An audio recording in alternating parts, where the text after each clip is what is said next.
Take a look at Freddie Couples. You can see he has excellent setup position. He stands nice and tall in the address. One of the things that's really nice about his backswing is you can see that he has arm and shoulder and chest turn with the hands being very passive. That's what keeps the golf club a little bit out in front of his hands when he takes the club back. As he loads the club to the top, you don't really see this too much in today's instruction. He overswings the golf club a little past parallel and the right elbow flies. But when you do that, you've got to know what to do with it. If the club swings long, you've got to know where to put it coming back down. And Freddie does a great job of keeping that club head behind the hands on the way down. And you can see the explosive lower body. Excellent impact position, great hip turn. You can see that the right foot there is close to the ground. He's not up on the toes, and the right knee's not driving towards the golf ball. The lower body's moving down the target line. Excellent move for Freddie Couples. It creates a lot of power in his swing.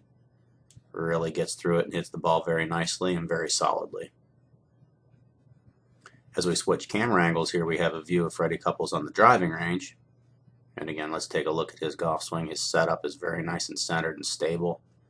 He swings those arms and the shoulders away from his body.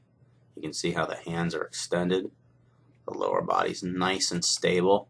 Very hardly any movement of the lower body. A little bit of hip turn with a great shoulder turn that he creates.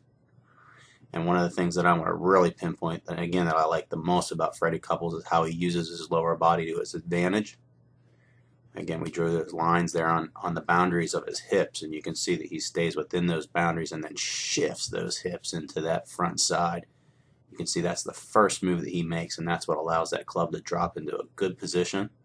You'll hear dropping the club into the slot, and again, keeping the club head behind the hands on the way down like you saw from the other camera angle. Good hip shift, and then a solid, strong turn. And those hands remain very passive until he gets them down here in front of his body, and that's when he starts to really release that wrist hinge right here in front of his body to hit that golf ball. Very good golf swing for Freddie Couples. It's worked for him for a very long time.